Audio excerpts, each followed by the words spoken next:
Boobies. You just waited till it started to say that. All right, welcome to episode 45 of the Current Gen podcast. My name's Tim, here with Derek and Dan. Guys, this is our last episode before we start angrily debating our favorite games of 2020. So, this is the last chance for us to be friends. Is there any other way to debate Tim? I mean, I don't think there's such thing as civil discourse. So Agreed. Not anymore. Agreed. listen, it's Not either until we're in a Biden 2021. Then we can heal Yes. and we can talk normal. well, there's By the- only two. There's only two options, right? It's either you do speak like a civilized human being, or you go ahead and you storm a government building. Mhm. You destroy a bunch of things. You steal some stuff. You videotape it. You high five cops. Yep. And then that's it. Yeah. So it's only one of those two things. That's all. You Listen, can I just say, I'll get this out of the way, and then I'll talk about lighthearted stuff like video games. As a registered independent, 4 years ago, I was embarrassed for Democrats with how they responded. I was. I thought they should have been embarrassed. The way they sat there and screamed during inauguration, it was embarrassing, and Sure, they they were overreacted. babies. And they overreacted for 4 years. I'll take that 100 times over idiotic hicks with Confederate flags and Sure. Trump flags storming Yep. the Capitol, getting people killed. That is the dumbest thing. I'm so glad that Trump lost now. Before I couldn't really. I was like, I'm not really sure. Do I want Trump or Biden to win? I don't like either of them. I don't know. Now I am so happy that Trump lost because him and his followers are the worst. Did you So, see Man Bear Pig showed up? I mean, I was part of that group, but thanks for saw you. calling me out. Yeah. I saw you there. Tim, get him out of there. Get him out of there. I saw Derek up there shirtless sitting in Nancy Pelosi's office. Were you Man Bear Dude, Pig? if I was a part of that, that's one person I would have made sure I hit. Like, I am disappointed they did not get to her. Apparently, there's some dramatic interview with her where they're like, they were looking for me. I'm like, how did they not find your old ass? I would have beat your ass. That would have been like my number one goal. It's a I little- wouldn't even care about the election. I would have gone for Pelosi. a little much, but that's fine. I don't care. Get her out of there. She's It was stupid and old. the whole thing was so embarrassing. It's like when you know, all of it has been embarrassing. The last 4 years on both sides have been very embarrassing, and this was like a culmination of just the most embarrassing. Can I just say this before we go to lighthearted stuff? Because I've been talking to a few people about it. I got off Facebook. I think I'm done. I don't think I'm ever going back. I don't But believe we'll see. But I really truly believe that we've always been divided. So I'm not going to sit here and pretend like America's always been strong and united. We were united for a few months after 9/11. We've always been divided. That's just the way we are. We fight, we argue. Social media has made everything worse. Everything worse. Everybody thinks that they're right. Nobody agree with has that. any compassion or understanding for anybody that doesn't see. I saw on Frank Clark's post where he was upset that Facebook was silencing anybody. He was upset they were silencing Trump, but he was just in general, he's like, they should not be doing this, blah, blah, blah, which I 100% agree with. And there were several people on his post like, well, if you think or you agree with Trump at all, you should be silenced. That's a red flag. That's the issue I have with the America we live in. It has nothing to do with left or right. It's both sides. Well- I have a problem with both sides trying to silence each other. I have a problem with both sides getting violent with each other. It's only going to get worse, and I truly, truly believe social media is a big, big reason. Because think about it. I agree. Most of the things that we see now on social media, we didn't get to see before. They just stayed in sure. our heads. Now I get to see everything, and now I can start to hate people that I would have never hated before because they don't agree with me or they think I'm stupid or whatever it is. there were always people like that around you, right? I mean, those people just are going to exist no matter what. Regardless. Yes, but I'm talking about taking it to the next level. No, I know. That this is why you can blame Trump all you want, and I do think Trump should be held accountable for his actions, just like I think the Democratic Party should be held accountable for a lot of the bullshit that they caused with the protesting and everything like that. But my issue is social media is allowing us to see everything, and we are not handling it in a mature way because honestly, most adults are just children getting older. That's all. Their mindset are very very insecure, You know, very immature. I'm very and proud they of you to admit your faults. Yes. But I jokingly, I pretend to be immature, but I can see past all the bullshit. That's why I don't react to any of the stuff. Like, I wanted to make a post tearing people down on Facebook, but I was like, no, that's exactly what I can't stand is this left and right and this, it's all just escalating. My point is that if this trend continues, it is not going to get better just because Biden says it's time to heal. Don't you realize Trump exists because there's a whole other half of the country that's sick of your shit? Hello? They hated you during Obama, and I'm not an Obama fan at all. I absolutely hate that guy or dislike that guy at the highest level. But I don't think he was offensive. Like, I don't think he was somebody that was like should get a reaction out of you like you would get a Trump. But Trump exists because of people like Obama. Trump exists because of that culture. Well, he existed that way already before, and he was already doing inappropriate things. He got voted in. No, I know, because we're sick of both sides going back and forth. And that's just how simple-minded people are. They're like, well, he's not a politician and entrenched and all that, so let's just pick that guy. Let's pick the orange-faced douche. No, they wanted somebody who will say what they say in their inner monologue. Well, which is terrible thing, right? So, but it's both sides, though. We can pick on Trump. That's part of my problem is everybody picks on Trump. I'm not picking on both sides. I'm just picking on him. I think he's a douchebag. So I think he's a narcissistic asshat who just, sorry, Tim, you're a bunch of censoring. I've given up on that. He let my F-bomb go last week. But like obviously any mature adult's gonna understand that. This is why I think politics are dumb, because like it's kind of like with sports, right? Like you have people that are like Red Sox versus Yankees, and like I don't care about baseball, but I live in Massachusetts, right? So like it's like almost like it's the law that I have to like the Red Sox, but I don't care.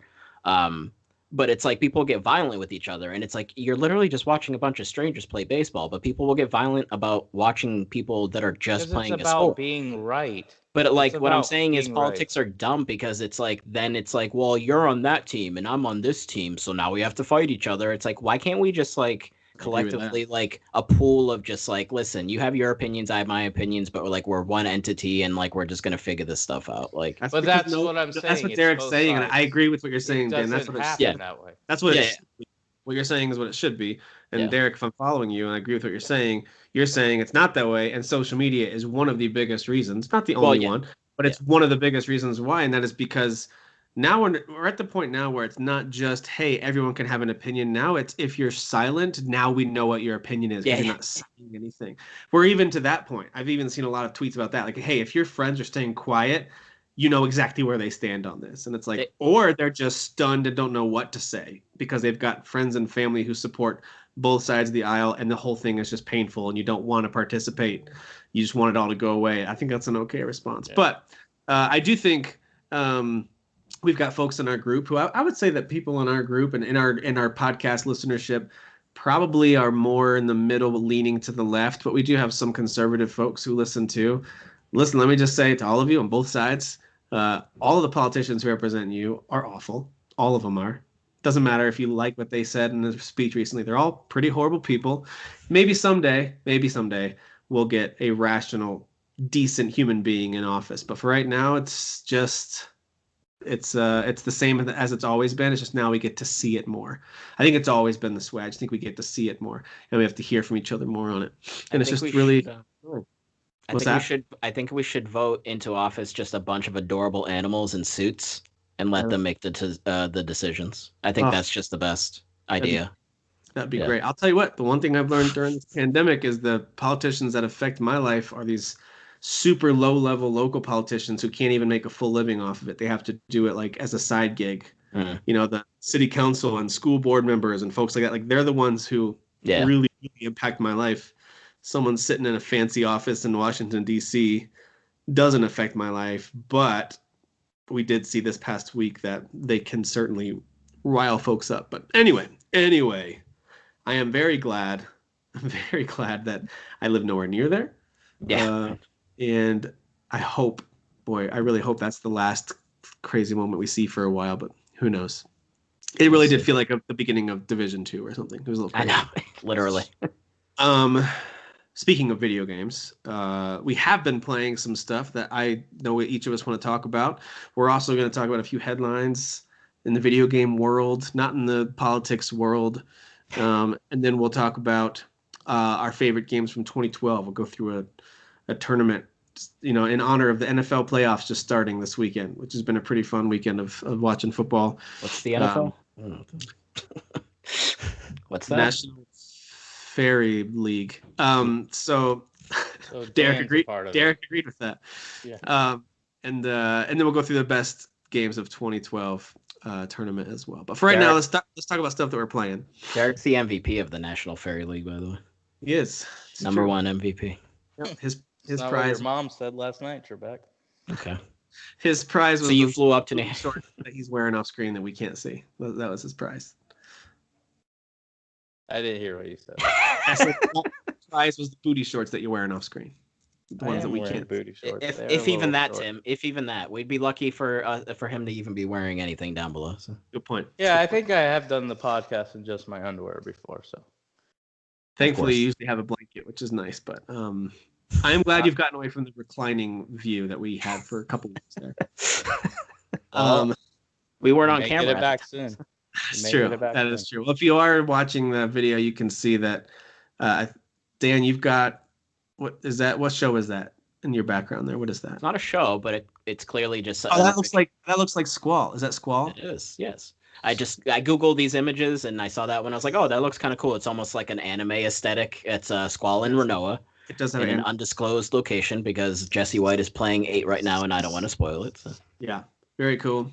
Yeah. And then Derek's got some Valhalla snow battle action going on behind him, and then I grabbed the background, the symbol for the show that I just wrapped up, and that is Cobra Kai season 3. I just finished binging through that. Highly recommend it. I really like it. I guess here's why you might not like it: is if you've got no love for kind of that cheesy 80s and 90s kind of action adventure style movie or show. It's just right in that same vein with those, but I still think they make it modern and fun. There's enough tongue-in-cheek there. They make fun of themselves a good amount there. I really enjoyed the Cobra Kai show, and season 3 was fantastic too. Again, you got to go into it with the right mindset. Don't go in expecting Breaking Bad or some kind of heavy winning performances. It's just fun. It's just a fun 80s, 90s throwback set in modern day. And I really love the lead, William Zabka. I think he's hilarious as Johnny. I think he's awesome. Ralph Macchio isn't a great actor, but he does fine. I think William Zabka actually is a good actor as Johnny. I actually think he's good. That's why Barney Stinson, and he has said that he's actually the hero of Karate Kid, if I'm not mistaken. Yeah, that Ralph is actually the bad guy. Right. Which is part of the theme of the show anyways. The show starts that way, but it really, especially at the end of season 1 and then all of season 2 and 3, it becomes more of a, hey, they're both in a gray area. They're both kind of good, kind of bad. Moral gray. Season 3 continues that, although they do, they have a very clear-cut villain, and then you have Johnny and Daniel kind of on different sides, but not really. And so anyway, it's good. I really enjoyed it. It's clearly doing well. It's already into season 3, so. Yep. And I'm not positive it's been renewed for season 4, but I'd be shocked if they don't have what I would imagine. It's pretty popular though. Probably 4th and final season, if I had to guess, which is probably the right time to wrap it up. 4 seasons. That shouldn't go for too long. It really shouldn't. So some of the kid actors aren't the best either. Some of them remind me of Power Rangers or Saved by the Bell actors, where it's fine, but it's cheesy. Again, it's just good fun. So I'm enjoying it. Or I have enjoyed it. I'm done watching it now. And also my wife and I watched Ready Player One. Thank you, Derek, for our free 30 days on HBO Max. We've been able to watch stuff on there. And we watched Ready Player One on there. And I really liked it. I never read the book. We have a copy of the book. I have every intention of starting it. And I just haven't gotten to it because all my free time is usually taken up with gaming. But heard good things about the movie. Actually, I heard mixed things about the movie. We both really enjoyed it. I think of it like a more serious Wreck-It Ralph, basically. I thought it was a lot of fun, lots of cool references, great visuals, pretty predictable, but nothing wrong with that. I thought it was fun. Yeah. I thought it was a fun movie with lots of really cool references in there. If you're a fan of geeky culture and video games, you're going to see a ton of references and hear a ton of references in there. So I liked it. I thought it was really good. Is there a reference to this amazing series at all? There are some Final Fantasy references for sure. Ooh, Yeah, that's pretty sweet. yeah. It's almost every piece of geek culture is put in there, and it's Steven Spielberg. I mean, it's not his best movie by any stretch, but he still brings a lot of adventure and fun to his movies. So, have you guys seen it? Have you guys seen Ready Player One? No, I have. Did you like it? Yeah, I thought it was pretty good. Yeah, Nothing exactly. spectacular, but I didn't think it was bad. Yeah, it reminded me a lot of a Wreck-It Ralph type of a movie, just more serious. Where it wasn't quite as silly, of course, as a Wreck-It Ralph, but like similar, just kind of lighthearted fun with lots of references to stuff you've seen before. So, anyway, anything you guys are playing or watching that you want to talk about? I watched King of Staten Island, I think. Oh, yeah. Was. With Bill Burr.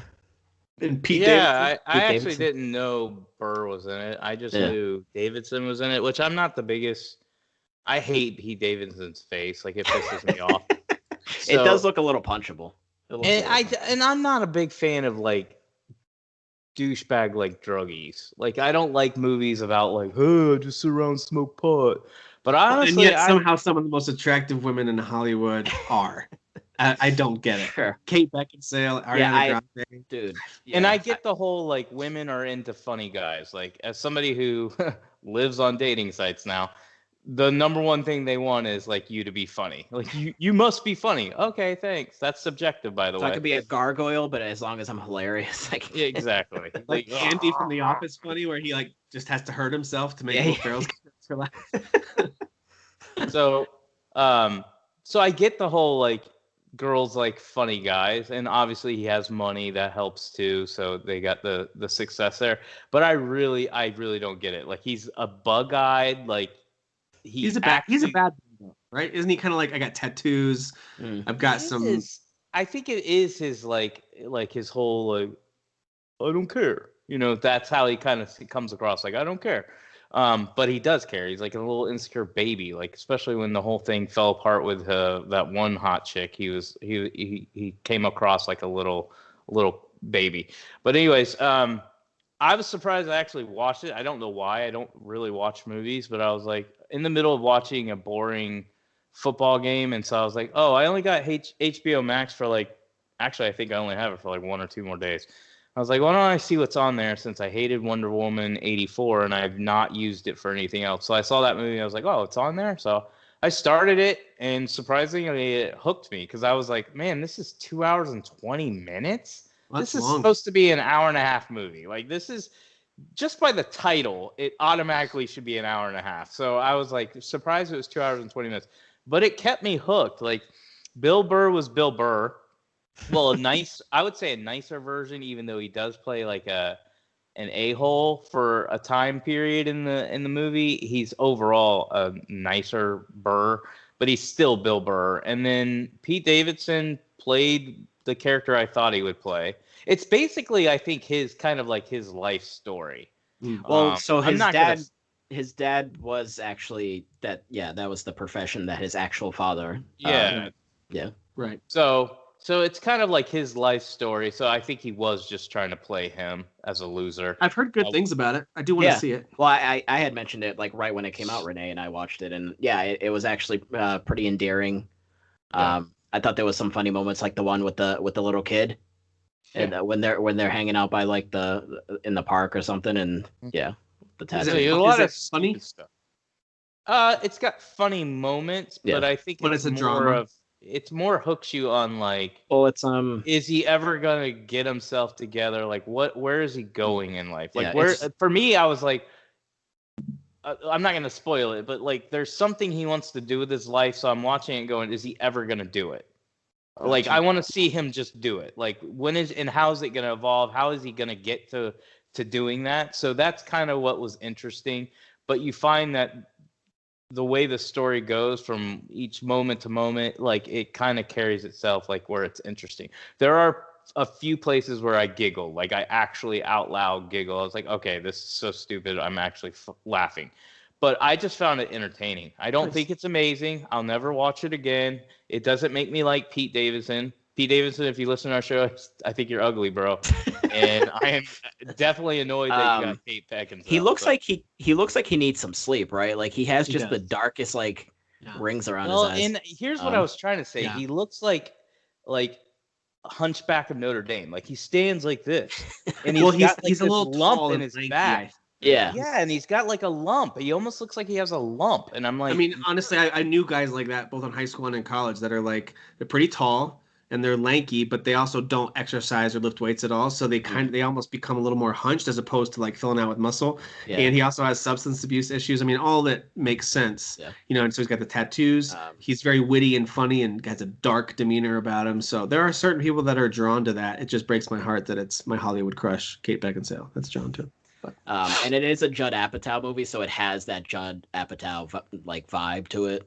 So and he has a way of making almost every movie that he does has that endearing hook to it, where it's silly, it's funny, it's probably pretty gross at times, but they hook you with that. Just they get your heartstrings just the right amount to get you invested. He does a good job with that, I think. I think Bill did a really good job in that, to be honest. I think Bill Burr is pretty solid in that. He can pull off the. I watched that movie, and then I was curious because I actually did start it Mandalorian. Yeah. I don't know how known who's in that or not. Do we want to not really mention that, or? I think it's okay to let people know that he's in it. Listen, he's in season 1, and then his character makes a return for some reason or another in season 2. And in season 1 he was fine. Okay. Just kind of by the numbers. Which season is the one where he's like sitting at a desk and that guy's like telling him some stuff and things happen? He's like sitting with like a friend. That's season 2. Okay, so I watched that. Season 2, he clearly he's becoming a better actor. And Derek's right. Like he still, when he talks, it's like, wow, that's Bill Burr. My wife watched it with me and we like his stand-up comedy. She's like, he's just so himself. That's what she said at the beginning, right? Because he's just cracking jokes and being kind of a wise guy. He sounds like he's from Boston, but in Star Wars, you know, it's like, all right. But then by the end of that second appearance in Mandalorian, like I believed his character, and they actually talk about his history a little bit. And there's something that really upsets him and that kind of sets him off to change the course of that episode.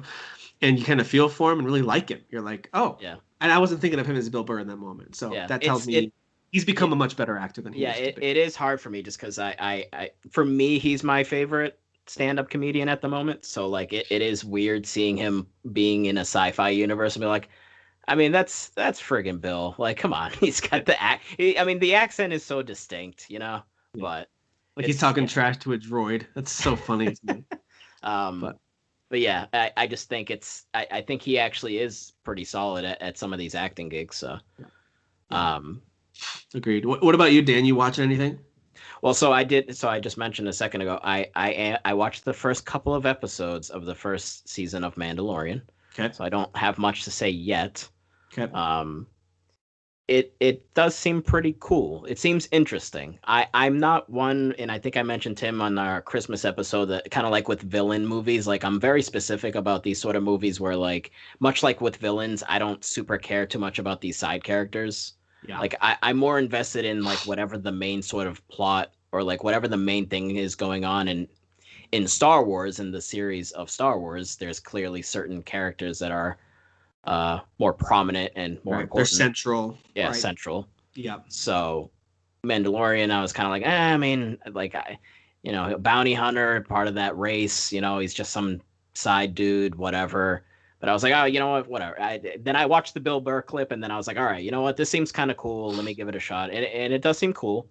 Yeah. And obviously, I know a couple of another character that does show up later on. I'm not going to mention.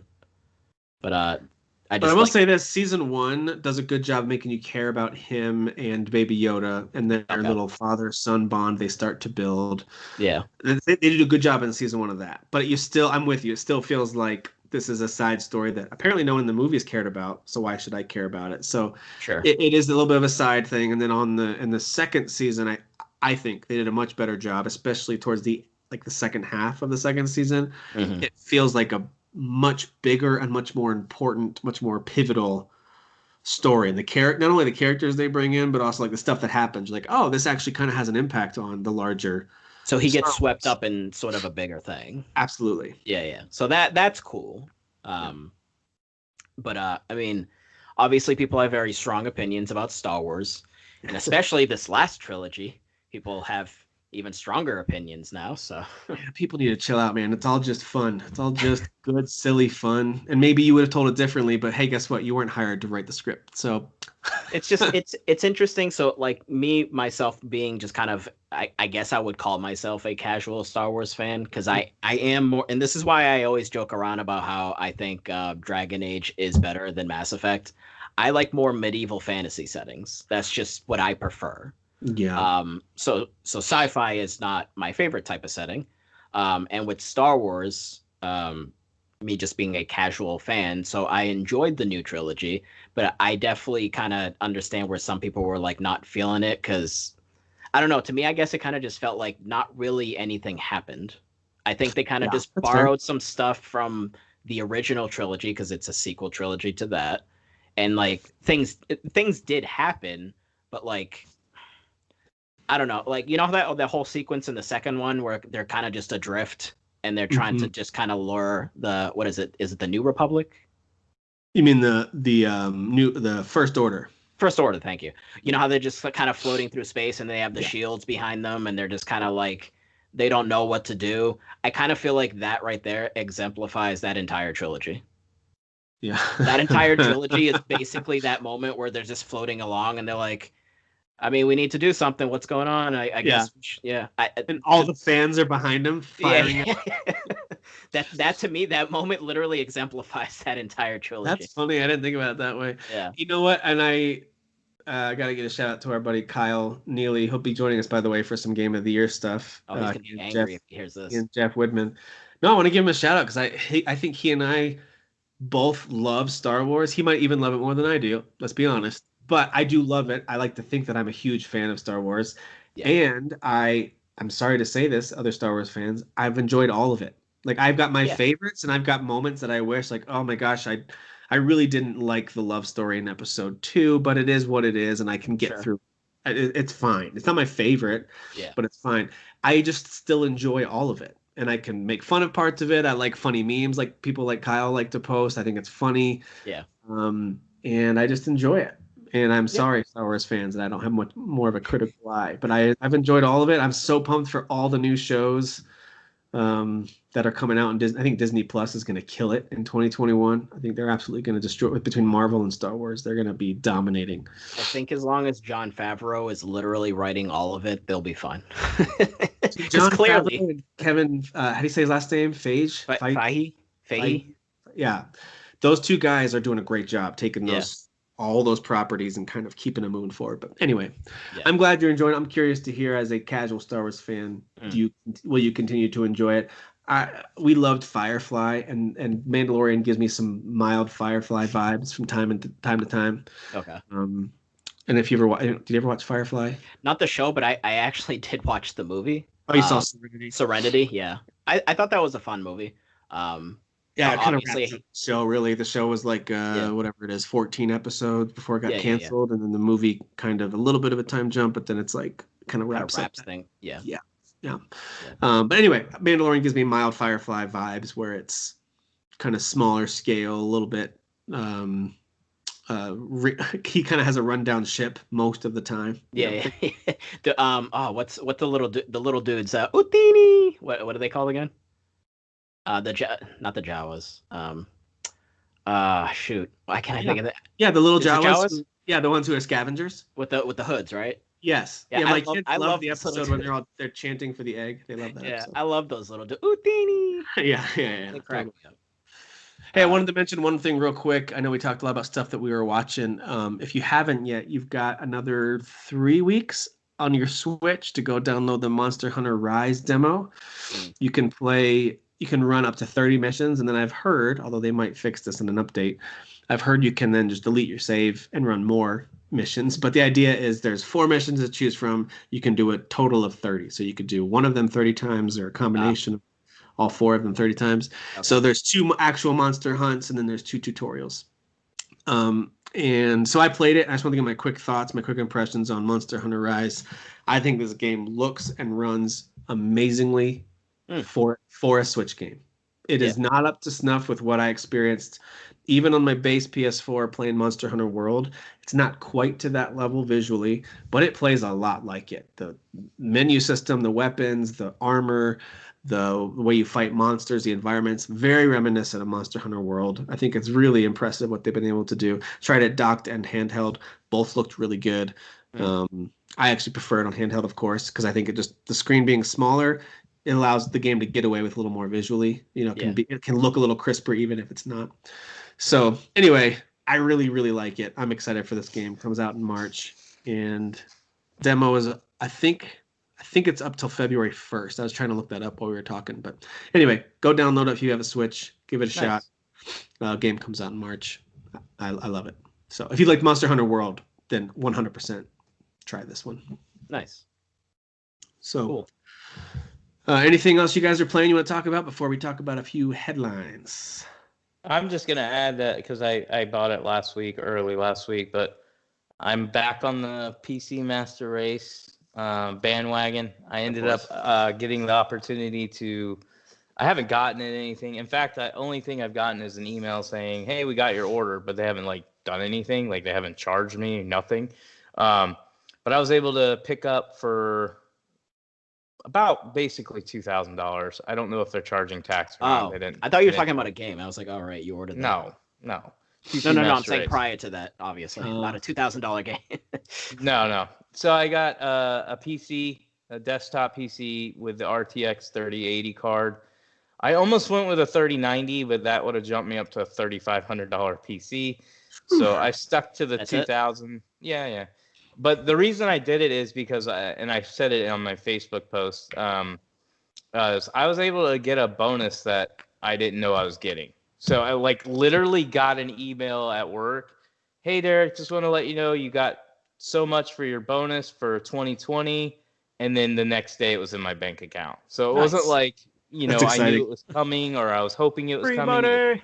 I was actually not counting on getting it because of COVID. I figured they would be like, hey, we can't give any bonuses out because of this and that, but they gave it to me. So I decided to utilize it on that. So I'm really excited. Hopefully I get it end of January, because here's the reason why I'm excited. I won't talk too much because I know people don't like my PC stuff, but is with the RTX 3080, I can pretty much now utilize the 4K monitor that I praise all the time. I can utilize it however I want with almost every game. Yep. To give an example, Assassin's Creed Valhalla, I can now run it at native 4K, so I don't need any DLSS, which the game doesn't have anyways, but I'm saying I don't even need DLSS to help me. I can run it at native 4K, ultra settings, and still hit 60 frames per second. Yeah. So that's crazy. So I'm running it on my 2070 Super. I'm running it at ultra settings. It averages about 45 to 50 frames per second on 1440. And for those who don't know, going from 1440 to native 4K drops a ton of frames per second. It's almost the equivalent of turning on ray tracing. It drops you 20 to 30 frames per second. So that's why I use my 4K monitor. I've used it a lot, but I always have to mess around the settings all the time. I'm just kind of hoping with this desktop, that's why I kind of went all in, and that's why I was considering the 3090. I was like, every time you buy something big, you always hold back to save $200, $300, $500 so you don't feel bad.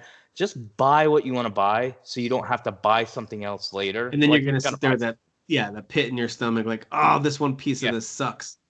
Yeah, so I feel like while I did kind of hold back because I didn't go to the RTX 3090, but the 3090 is more for 8K gaming. So yes, 8K gaming is going to come, but I'm thinking that's 5 to 6 years from now. Do any games even support that right now? There are any games that there are. I think Doom might support it. There's one game I think that does 8K. Because there's some YouTubers I follow that they'll play stuff in 8K. Well, that kind of answers the question. Then it's not worth. Yeah, it's not worth. No. That would be more me buying it for future proofing. Unless you want to platform a lot in Doom. because you could do that. You could do a lot of first-person platforming, which is your that'd favorite. Doom Eternal, the greatest game ever. Trash. But my point is that I don't have to now go into settings and F around it all the time. I can just turn on everything on Ultra. I can turn on DLSS if I want to. With ray tracing, I'm probably going to turn DLSS on, but I'm going to have ray tracing maxed out. That's what I want. I like to have those options. That's important to me. I know other people don't care. They're fine playing on 720p. But for me, I want the highest settings with as high of frames per second as I can get, and I'm glad that this provides. It should. It's $2,000. Well, make sure you update us when you get it. I am curious if it delivers and your 4K monitor finally can display what it's supposed to. 2K PC, or over 2000 PC. I hope it delivers. I'd be better. furious if it didn't. I mean, I deliver. Yeah. I paid $1,800 for my GTX 1080 PC, and I think that was like 4 years ago. It did good. I mean, it did a lot of games native 4K at 30 frames per second. But I mean, with all the new technology, and that's my concern, is PC gaming is getting into this whole, like, every time we release a graphics card, we got to make something exclusive to it. And now even, I don't know if you guys are aware of this, but Tim needs to be aware of it.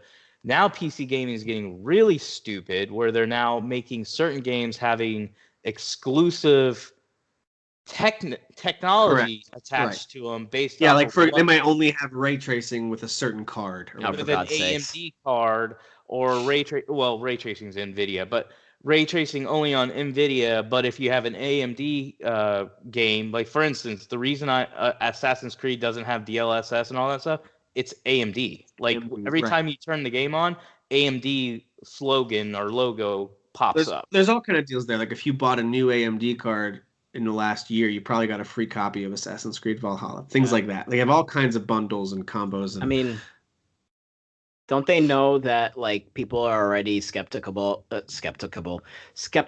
of jumping into PC gaming like as is, and then they're gonna fork in the road even further with like the video cards and technologies. I get what you're saying. I do think that's stupid. And they even said they were trying to like lower. This is NVIDIA. We're trying to make it easier for you to understand how their graphics cards work, because if you go look at like their past when they release graphics card, extremely confusing. Is a GTX 1060 or whatever 1660 Ti more powerful than a 1070? Like some of these lower level cards are more powerful than higher level cards. Like it gets really confusing. So I understand what you're saying as far as like, hey, you're confusing it more. But I think at the level I'm talking about, where it's like they have this deal with AMD, they have this deal with NVIDIA, the only people that notice that are people that are like in the know. If mom was going to buy me a PC, my mom's not, by the way, she's dead.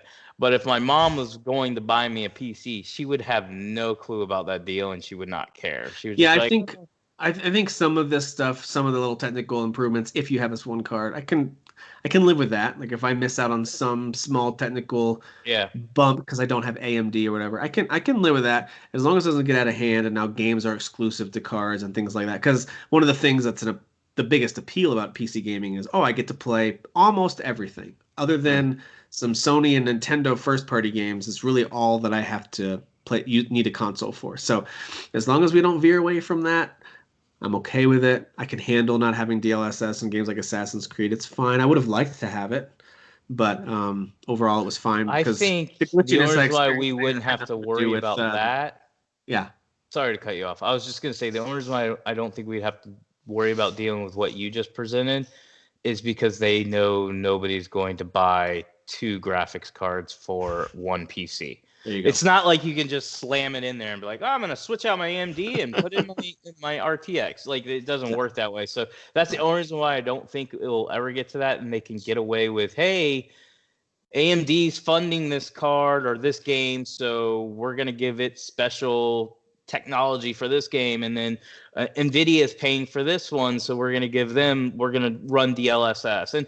And clearly it's, like Ubisoft is playing both sides, because Ubisoft has an agreement with Assassin's Creed with AMD, but then Watch Dogs has DLSS and ray tracing attached to it, which is NVIDIA. So they have deals on both sides. Well, They don't Ubisoft, care. dude, they like to be friends with everybody, every They console whore out to creator. everybody. I mean, Yeah. they do it with PS5. I mean, and Series X. Ubisoft is even teaming up with Amazon for Luna and Google with Stadia. Like they Yeah. want to be friends with everybody. They want to Oh, make sure. video games, and so like I have to admire that about Ubisoft. With all the other stuff that they've had to deal with this year, I do admire how they handle their business, at least when it comes to partnerships. Well, listen, let's talk about a few headlines before we go through our best games of 2012. Nintendo acquired Next Level Games, and for some reason I already thought that Nintendo owned them, but they didn't. Yeah, But they acquired Next would've Level figured. Games. They're the ones who did like Luigi's Mansion franchise, Mario Strikers. They did the Wii Punch Out game that came out, whatever, in 2011 or whatever year that was. Yeah, I honestly figured they would have had them already. Yeah, I thought they owned them, but no, but now they do. So now they own them. And Sweet. You don't hear about Nintendo acquiring a lot of devs. No. Doesn't happen that often, but if you haven't watched it yet, but Monster Hunter is a series that you like, go check out their digital event they aired this week for Monster Hunter Rise. That's when they announced the demo as well. But they go into detail on a whole bunch of their monsters from the game, some of the new features. They talk about some of the things you'll be able to do, some of the way the world was created. It's pretty good. Also, I can confirm that the Malamute or Palamute, whatever it's called, the dog, Okay. super adorable, super fun to use. Actually, the animation on that thing is really, really high quality. So I think Yeah. they did a great job with the dog. And you can fight a little bit on, while riding the dog. It's Oh, just, nice. it's not recommended. It's one of those things where you might want to fight smaller monsters or while you're riding, just Yeah, to yeah. try and maybe get clear of something. But for the most part, you're going to want to dismount because you can't do a ton of damage. Does it fight alongside you? It does fit alongside you, just like Nice. your Palico did as well. Sweet. So, and if you're a cat person, you can use a Palico instead of the Palamute. It's fine. Either way you want to go is fine. The other Nintendo rumor I wanted to bring up and see what you guys thought about this. Everyone's been talking about the potential Switch Pro. Nintendo's successor to the Switch, or maybe like just an improved version of the Switch, kind of like a PS4 Pro or Xbox One X. Is Switch going to do something like that? Been like for a year now. There's a lot of rumors about it still, and now this data miner, this quote unquote known data miner, has uncovered some information they're claiming is legitimate, and apparently they've uncovered real information through data mining in the past. So people are giving this a little bit of weight. But here's some of the details. Nintendo's latest firmware update contains mention of an upgraded Switch console, currently codenamed Aula. Or it kind of sounds like Ula. Remember Ula? Whatever that was. Ouya? It was the Ouya? Or Ouya. Yeah. Ouya. This lends some credence to the theory that Nintendo has a Switch Pro model in its plans for the near future. It's of course been rumored for months and in some cases even years, but Nintendo has thus far given no indication that it actually exists or it's even being worked on. But they're saying it's going to use the same chip that was implemented in the Switch Lite and also in the upgraded Switch models that came out last year. They kind of just quietly upgraded all models of the Switch to be a little bit faster, run a little bit better, have better battery life. They're saying it's the same chip that's already being used. So it doesn't sound like this is like a generational leap. What they uncovered so far, it sounds more like a modest step forward. But they are saying that it's being advertised. Let's see, it mentions this Realtek chip, which is advertised as a 4K UHD multimedia chip. They're also talking about how it's likely to support 4K graphics, and some reports are saying it's only when docked. So the chip might actually live in the dock itself, and it would support 4K if you're going to a screen. But then handheld mode will go, scale down to like that 1080 or whatever. OLED screen was one of the biggest pieces of news here. So if you're a big fan of the Vita, the way that looked and felt, and you like that screen, then you'd be happy with what the new Switch would look like. So anyway, there's some more details there. None of it sounds too amazing. The summary is this. It sounds like if this data mining is accurate, there's going to be some support for 4K gaming from Nintendo. It wouldn't be crazy. I'm sure it wouldn't be anywhere Probably close to what we have on. Yeah, upscale. Yeah, it would probably be upscaled. But it might also only be when docked. But I think that's okay. I think that's a good move for them to have the opportunity to put their games into, to match up better with the screens that most folks have today. I would prefer it because I would rather play. I know a lot of people like handheld. I don't. I utilize the Switch, in fact, I only use my Switch Lite, which is permanently handheld. But why is that? Is that because the big screen doesn't look that great, probably? Yeah. Whereas I would prefer to have a Switch where, yes, I have the option to play it in handheld if I'm traveling or whatever, or if I'm watching a football game and I want to play something while I'm watching a football game. But I would want to play with my Pro controller on a TV like I play with my PS5 or Xbox Series X. Yeah. So Same if here. they can get like 1440p and above, that's huge for Nintendo, especially since a lot of their first party stuff just looks amazing, even with lower Ps.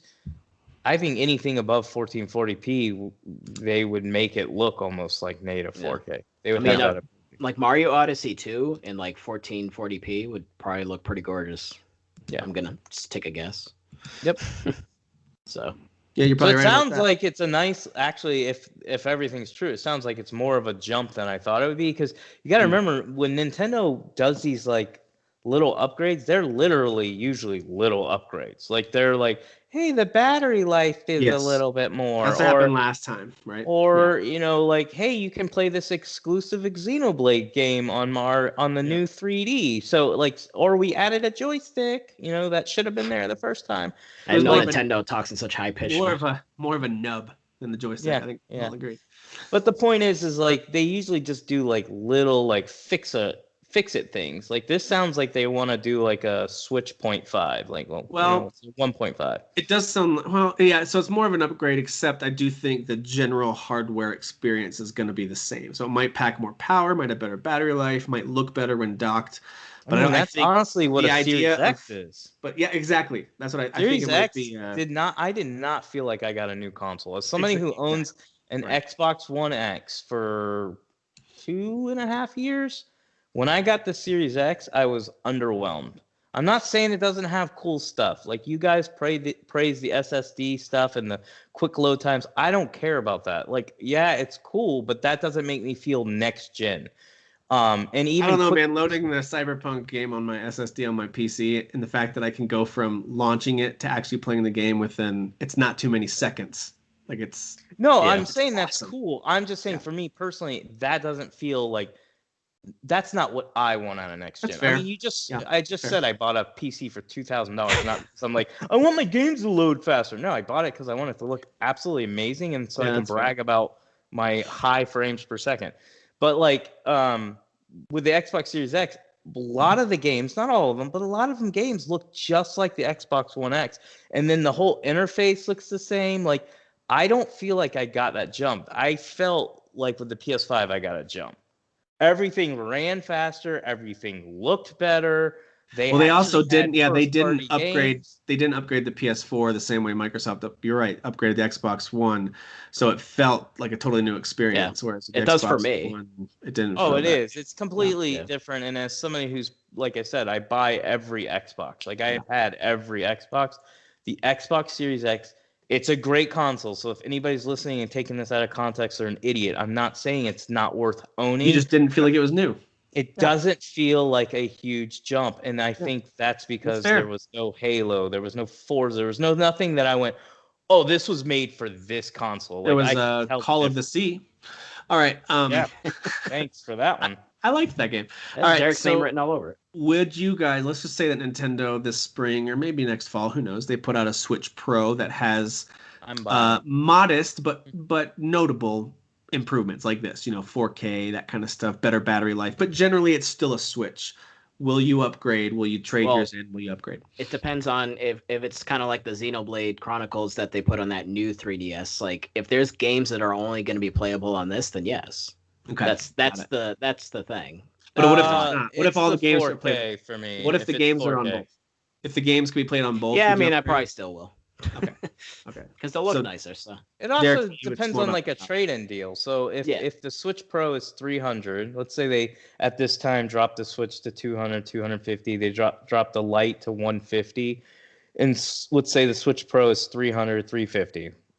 If I can get $100, $150 for my Lite and take that off the Switch Pro, then that makes it a lot easier for me mentally to go, okay, it's worth upgrading to the 4K or the more battery life or whatever the case may be. Yeah, for me, it's for the most part a no-brainer unless unless it turns out these upgrades aren't even what's rumored, which to me what's rumored isn't that exciting, but it's nice.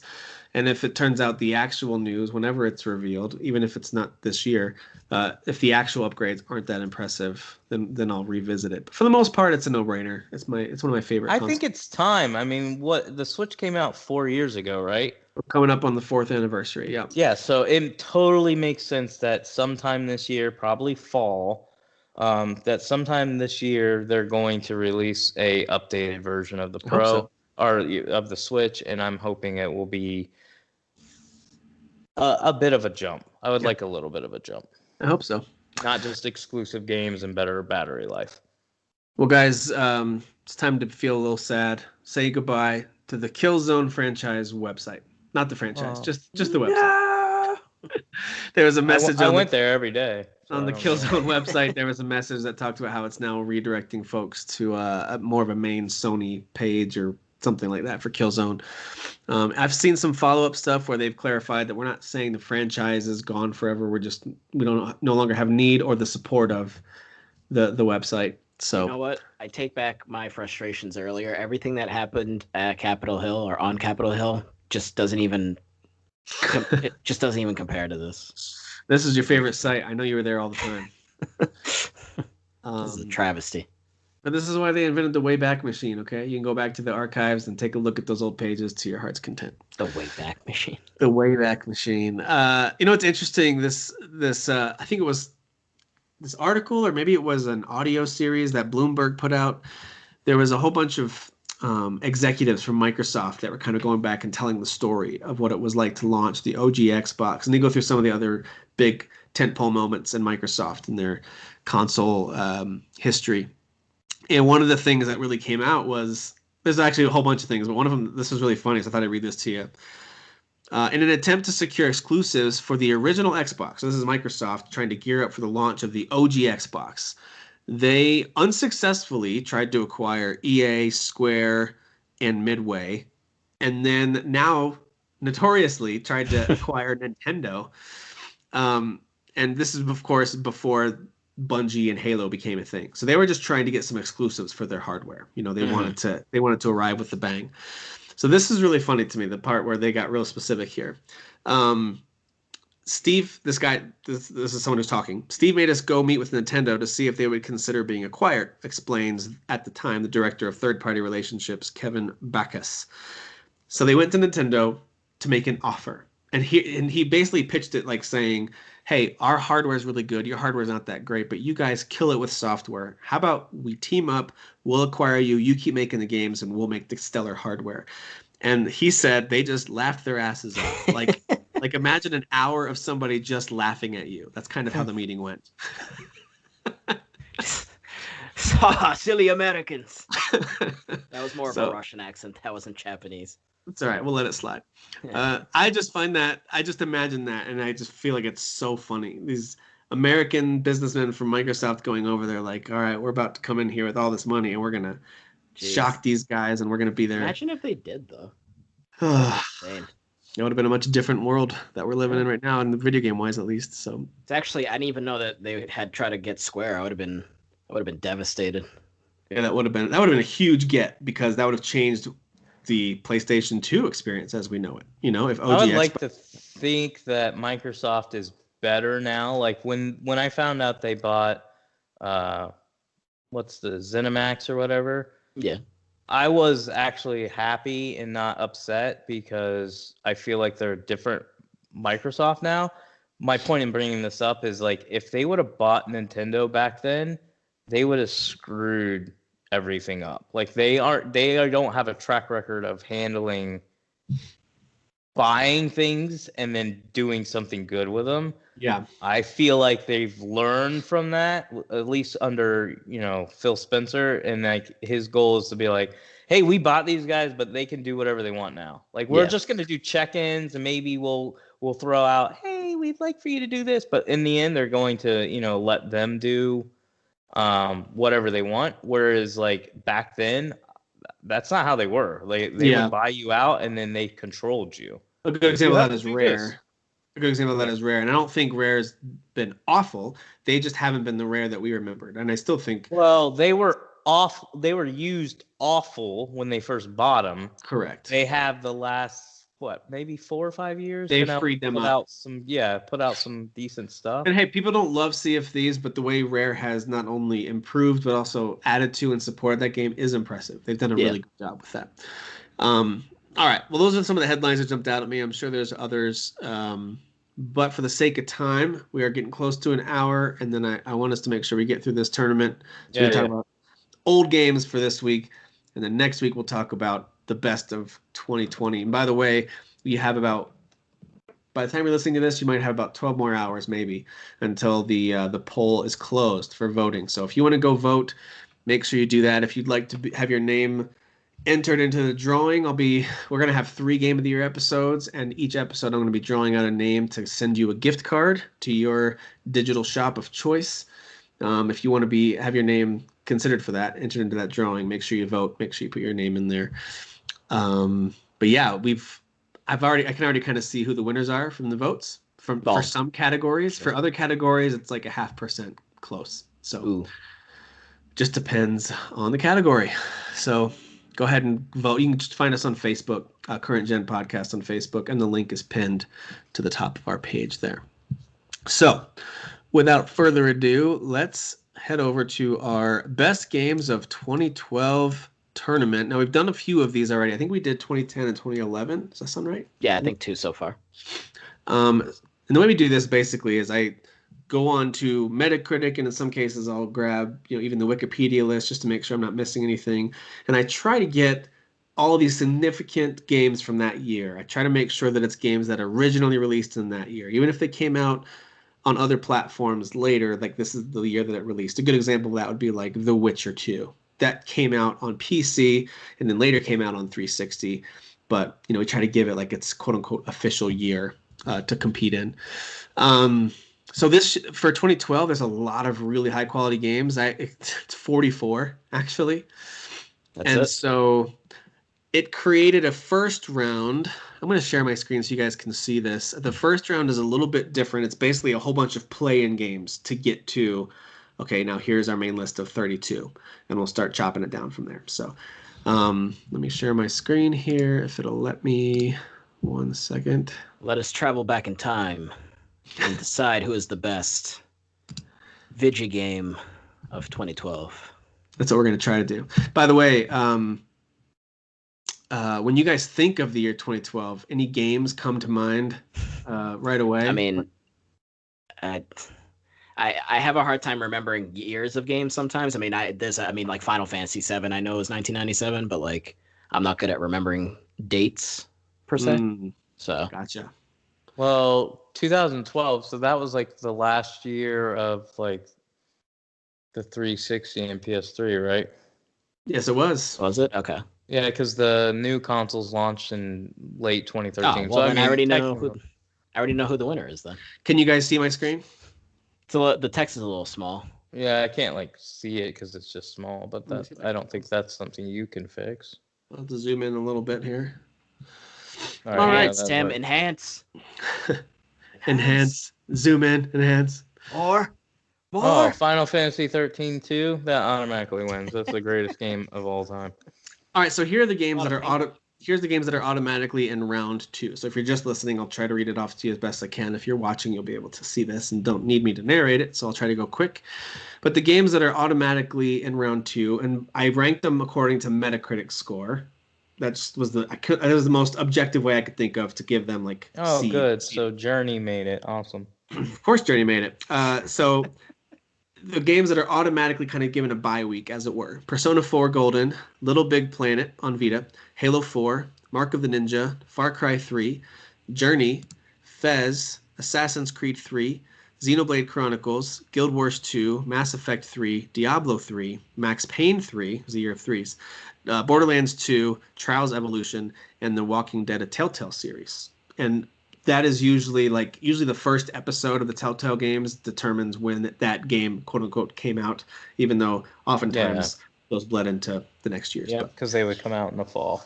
Yep, that's usually how they did it. So those games are automatically in round 2. Let's go through some of our play-in games here together. We'll go ahead and start voting for these. The first matchup Ranked number 32 and 33 is Hitman Absolution and Dust and Elysian Tale. I have played both of these, and I think they are both good. What do you guys think? Have you played them both? Yeah, I have. I played both. I'm gonna vote Hitman Absolution, but that's not because I think Dust is actually a bad game. I thought Dust was actually pretty cool. But Hitman Absolution was one of the few Hitman games that I actually like connected with and actually enjoyed. Dan, what do you think?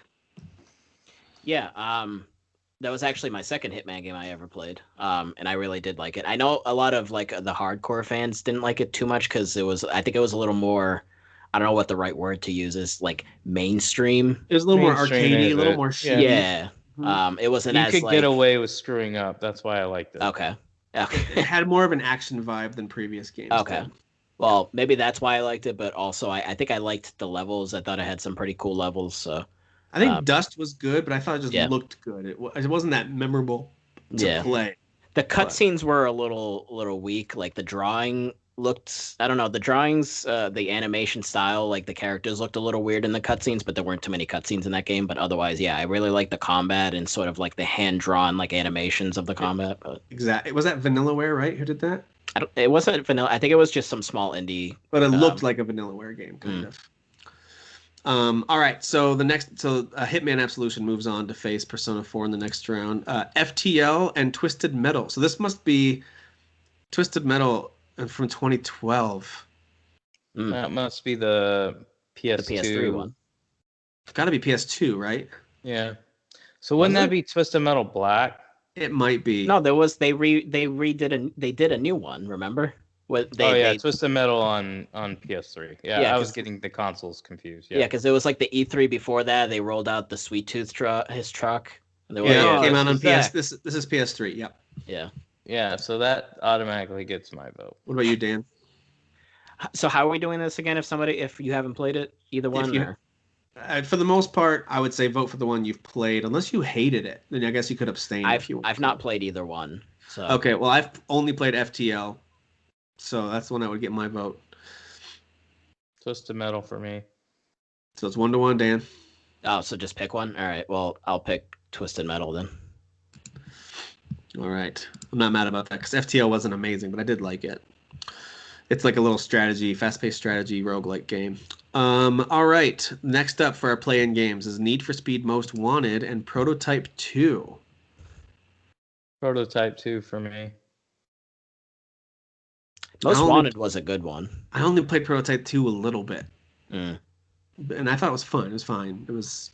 Yeah, but this Most Wanted from 2012 is the one that was like okay. Most Wanted from 2005 is the one that was like amazing. Yeah. Sorry, that's the one I'm thinking of, so never mind. All right, so let's just give it to Prototype 2.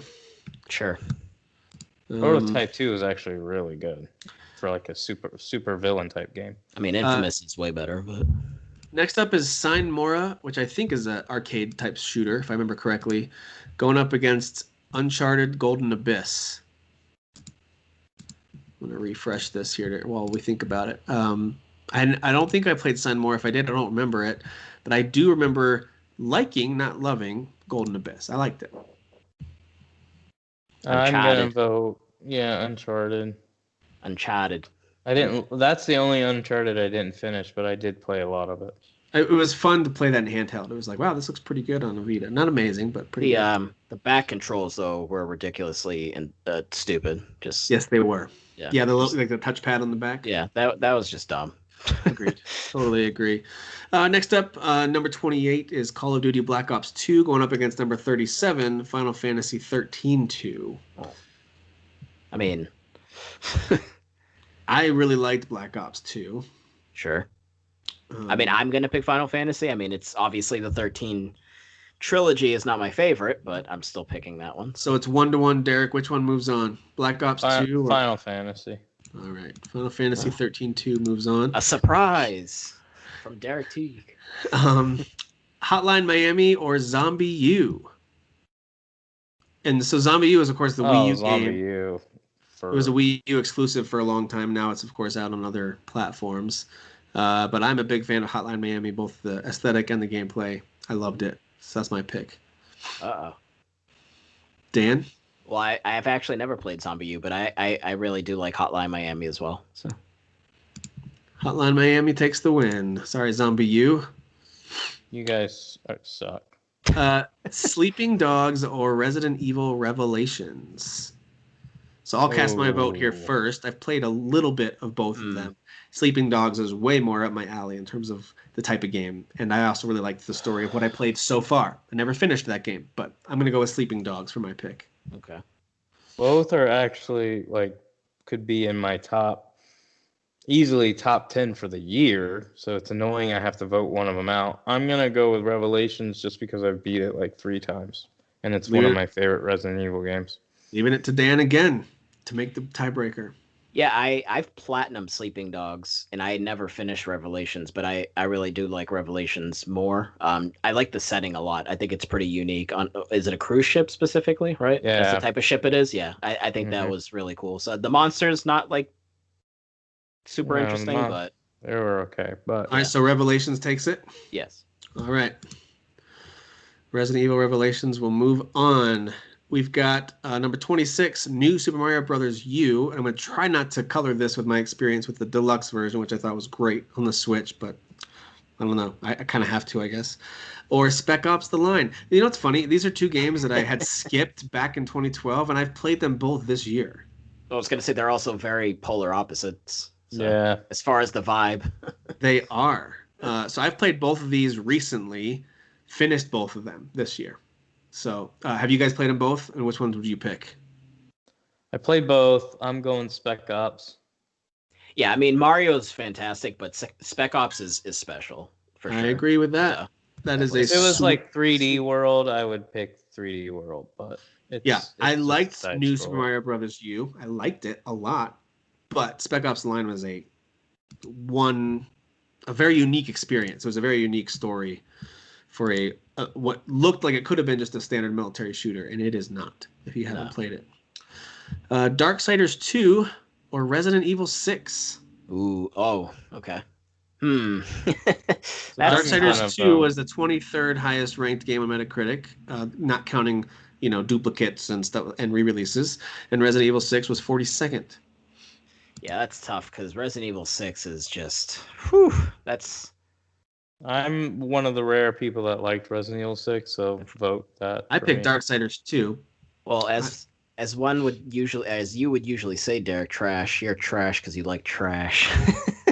Well, I will say Darksiders 2 is probably the best Darksiders. It's a really good game. Yeah. But Resident Evil 6 was all right, Dan, it's down to you again. I mean, I actually haven't played Darksiders 2, so I guess technically I would have to give it to 6, but I do recommend you try Darksiders 2. It's cheap on like every platform. It's really good. Resident Evil 6, to be fair, the Leon story arc was not bad because it had the more traditional RE vibes. Okay. So, all right. Gravity Rush or Kingdoms of Amalur Reckoning? Ooh. Oh, that's easy. Kingdom. I mean, I'm gonna go with Kingdom of Amalur Reckoning. Yeah, you guys are killing me. They were ranked pretty closely on Metacritic. The Gravity Rush is very special. Yeah, it's very trash. So just like your face. I think Look at that dumb face. Hold on, let me stretch it out. Yeah, it looks like trash. Yeah, okay. All right. Sure. Kingdoms of Amalur moves on. And the last play-in matchup is Kid Icarus Uprising, the 3DS kind of relaunch of that series, which was a little bit of a shooter. It was kind of a third-person shooter. I don't know if you guys have ever played that one. Or Dragon's Dogma, which is one that I played for the first time this year and liked a lot. So I've played both of these. They're kind of unique. Neither one of them would make my top list for this particular year. But I'm going to go with Dragon's Dogma for this one. I think that game is pretty underrated and was overlooked, and I'm glad it got a re-release. Yeah. I'm Dragon's Dogma all the way. That's a top 10 game. What do you have a pick? Absolutely. Climbing monsters, just cutting off limbs and other various things because the combat's super fun in that game. I mean, come on. Really? Oh, I missed. There's one more matchup: Forza Horizon or the Unfinished Swan. This isn't even close, and I have played both. Horizon. Forza Horizon. Dan, have you played both? I mean, no, I'm not super into racing games. I did play Unfinished Swan, and I did like it. Okay. I'm sure you did. We'll go ahead and give it a I mean, vote. I just said I did, so yes. I'm I sure played you the did. I played the Unfinished One and I didn't like it. And this was even when I was first starting to really get into like all indie games are great and they all tell a story and it's the heart of the developer and wow, this is amazing. And I couldn't get into that one. It's so brave that they draw everything looking nice. You know, it's so brave. It's Is it brave. though? All right. Well, Forza Horizon moves on. All right. We are now in round 2. We've gotten rid of all the play-in games. Let's start at the top here. We have Persona 4 Golden going up against Hitman Absolution. I'm still devastated about Gravity Rush. You guys are just terrible. Still So devastated. I'm gonna vote the way people expect me to vote. Hitman Absolution. I know the one that Games Media tells me I should like more, but All right. I'm glad All right. I can think for myself and I'm not a piece of shit. I can't decide yet. Are you honestly. sure? I thought both were really good. Dan, what do you think? Well, I'm gonna go with what is the better game, and that's Persona 4 Golden. So. I put in a lot Hitman. of time on this game on my Vita, like way more than I expected to. And Hitman Absolution is not, in my opinion, even close to the best Hitman game. So I'm going to go with Persona 4 on this one. Yeah, you totally should, because you're part of Games Media. You Let's can't say I don't think get- for yourself. You're just a group thinker. Oh, Except they I told don't me get- it's good. They told me it's Tim, good. tell the little trumpet over I there. played it. Actually, this was a game that when I did more traveling than I do now, of course, I played this one on. I can think of at least 3 airplane rides that I played a lot of Persona 4 Golden. I liked that game. Tell They that told you white to. tell that white man over there to quiet down. I liked it. That game is worthy of recognition. Not my favorite Yeah. of the. Hey, Tim, you keep convincing yourself. All right, Yeah, Little what's that? Big Planet on Vita or Halo 4. Halo 4 for me. Halo 4.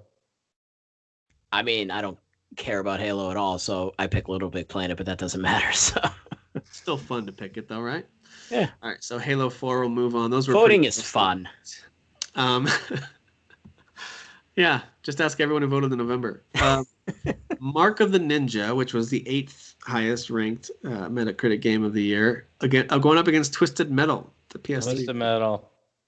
I don't even know what mark of that sounds very familiar, but That's I can't that Clay. It was made by Clay, Klei. It's a side-scrolling. That's my pick. Is Mark of the Ninja. It's an amazing side-scrolling stealth game. It's really good. Okay. Have you played either one? No, I have not.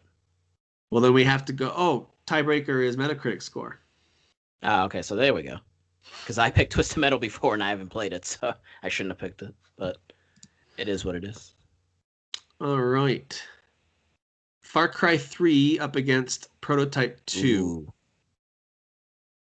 I mean, Far Cry- for me, Far Cry 3 defined what Far Cry Yeah. is now. So Absolutely. that's my- Far Cry 3 all day, every day. Derek, which one would you have picked, even though Far Cry 3 already wins? I like both a lot, but I would vote Far Cry 3. All right, so Far Cry 3 moves on. If it'll save. Apologies, sometimes it gets stuck and I have to refresh and then do it again. All right, next up is going to be Journey or Uncharted Golden Abyss. Literally Sure. could be Journey versus actual dog shit, and I would vote for dog shit.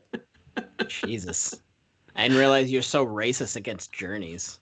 What's your problem with people venturing off into the sunset? And That just is the experiencing most life? overhyped garbage ever. It's not garbage, but I didn't like it. Dan, what about you? Which would You know pick? what's garbage? Your use of the word garbage, because you use it all the time. Why don't you think of a different word? So you're voting Uncharted. No, I'm correct? picking Journey. So. Of course you would. Yeah, I'm All picking, our listeners know what dumb stuff you're gonna vote for. I am picking Uncharted. Journey, I thought was super overrated. Oh, it was so good. trash. I will never beautiful. ever forget GameSpot making a video talking about how it's just so amazing how they incorporate co-op play even though you don't know you're playing with anybody. So it's not co-op, you moron. I'm Well, not I playing mean, with it anybody. is, but I'm not cooperating. Co-op is cooperating. I'm not cooperating with anybody. Shut up, GameSpot. What- Shut up. what I All don't right, get is next people, up. what I don't get with that game is people saying that they cried over it. I didn't get emotional about it, but So that's where I got annoyed by this game. I'm Okay. probably unfairly annoyed by Journey because of the media I listened to around it. When I finally played it, I was like, yeah, that was interesting. Didn't love it. Didn't know. I don't know why you would It was cry. average at best. Could it be trash? No, because it doesn't. It's not broken, but it was like completely pointless. And all the stuff that they praised it for, the only thing you could praise it for is it is beautiful. Like you can't take away from how pretty it is. Visually very cool looking. That's it. It well, did what- nothing fun gameplay wise. It did nothing unique. Just because other people are playing the game while you're playing it, but you're not actually doing anything with them, it's nothing special. It was stupid. All you right. said it was average at best, right? That's what he said. Well, I said that's what she said to you. So. Oh. Assassin's Creed 3 gets my This vote. is Fez or Assassin's Creed 3. And, Nobody should support Fez or anybody who created Fez. Well, that one guy, right? Yeah, that one dumb idiot. Fez was had a very creative gameplay hook, but One I'm hit Assa- wonder I'm Assassin's Creed. crybaby. I will pick Assassin's Creed 3. Yeah, I'm picking Assassin's Creed on this Assassin's one. Creed 3. So we got a couple of upsets, of course, already. The biggest upset being Uncharted Golden Abyss over Journey, which, by the way, I do want to at least give Golden Abyss some love, although it's not my favorite Uncharted game. It was one of the best looking at the time, at least, handheld games. Yeah, it was good looking. I'm with you, Dan, on the back buttons not being the best, but overall it told a really good story. It was fully voice acted. It had all kind of the action adventure that you want from an Uncharted game. It was really It just had a lot of tacked on bull crap. Well, utilize the they had the touch screen, they had the touch pad on the back. It was just really annoying. That's why I stopped playing it. All right, next up, we've got two RPGs facing off. We've got Xenoblade Chronicles going up against Final Fantasy 13 Part 2. So one that's actually good and one that's overrated trash. Oh, I don't know which one you're talking about, though. I'm going to go with Xenoblade Chronicles. I think that's a much, much better game. But what do you think, guys? What do you? Xenoblade. Okay, there you go. Well, hold on. So which one's the overrated one? Final Fantasy. I don't think it's overrated. No, not at all. Yeah. Xenoblade Chronicles. I know it's blasphemous for me to not pick Final Fantasy, but Xenoblade Chronicles is definitely the better game. So. All right. So Xenoblade takes that one. Guild Wars 2, which I actually did play a lot of, going up against Hotline Miami. Okay. You guys play either of these? I mean, Hotline, yes. You played Hotline, right? I never played Guild Wars, though. It always looked cool. Did you ever play either one of these? My vote goes to the Metacritic. Because you haven't played either, really? No. All right. Well, I'd pick Guild Wars anyway, and I played both a lot. I think Guild Wars 2 was one of the best MMOs. It was really, really good. It became kind of free to play to microtransaction-y kind of early on in its life, but at first it was really fun. I had a blast with it. So, Guild Wars 2, we'll move on. Mass Effect 3 and Resident Evil Revelations. Really? Two of my favorite have to fight right now. Yeah, we had to get rid of Gravity Rush for Dan earlier. Let them fight. You're literally putting my favorite Mass Effect, well, Andromeda is now my favorite, but my favorite from the original trilogy against my favorite Resident Evil game. We might be able to make it easy. I don't know which one Dan will pick, but I'm picking Mass Effect 3 here. Having not finished either of these, I can tell you Mass Effect 3 was a more fun experience. I'll just place my vote then, and then maybe then you could just make your decision. I pick Resident Evil. Uh-oh. You got to break the tie, Teague. I'll go Mass Effect. There's no way I'm letting Mass Effect 3 lose. I think that's like my favorite game from 2012. It was the second highest scored game from 2012 as well, according to Metacritic. So, all right, Diablo 3 or Max Payne 3? Max Payne 3 for me. I'm Diablo 3 on this one. Diablo. El Diablo. Max Payne was a really good game. Who owns that IP now? Does Rockstar own that? It's Rockstar, yeah. Because it wasn't always theirs, was it? It was Remedy. Remedy, Yeah. That's right. Yeah. Okay. All right, Borderlands 2 and Spec Ops: The Line. This is a no-brainer for me. As impressed as I was with Spec Ops: The Line, Borderlands 2 is amazing. So that's I'm Borderlands 2 as well. Oof, Jesus Christ. Do you not like Borderlands 2? I mean, the Borderlands series is fine. I just think it's kind of immature, to be honest. But so you would have picked Spec Ops here, huh? yes. All right. Maybe immature makes it sound like I'm being super pretentious. I just don't think the writing is that great. That's fair, but I will say this: Spec Ops: The Line, while it has great storytelling and really interesting story, not the best gameplay. So Borderlands 2, for me, the reason I pick it is not because the writing is better. I think the gameplay is just way better. The looting is super fun. Spec Ops: The Line gameplay is mediocre. It's fine. It's a cover-based third-person shooter. It's fine. It's the story and what it makes you do. I also infinitely prefer third person over first person all the time. So that too. That's fair. All right, Trials Evolution going up against RE6. Oh, this is just Resident Evil 6 for me. That's not even hard. I mean, that's what she said. That's what she said. All right, well, I'm all in on Trials games, so I'm picking Trials over RE6 here. I don't like how far RE6 is going. I don't think it deserves it, but I'm picking RE6. So. Man, Trials Evolution is a great game. Yeah, well, now you know how I feel with Gravity Rush. So. But it's kind of, I don't know. I feel like those games are like cool for like 30 seconds. I get really hooked on those. Although the latest one does feel like, oh, they really haven't done much to the formula since the beginning. But I love it's a fun formula, yeah. Evolution was, I think, kind of the peak. It was really like good. Resident Evil 5 and 6 get crapped on, and I understand why. But they're both like, if you just play them as co-op fun, they're actually really good games. Like they're just fun co-op games. Playing them solo, they're still good, but they're not Resident Evil. But as a co-op game, they're really fun. Well, I don't think it's going to make it past the next round anyway, so we don't have to worry too much longer. All right, then we have the Walking Dead Telltale series going up against Kingdoms of Amalur Reckoning. So which would you pick between these two?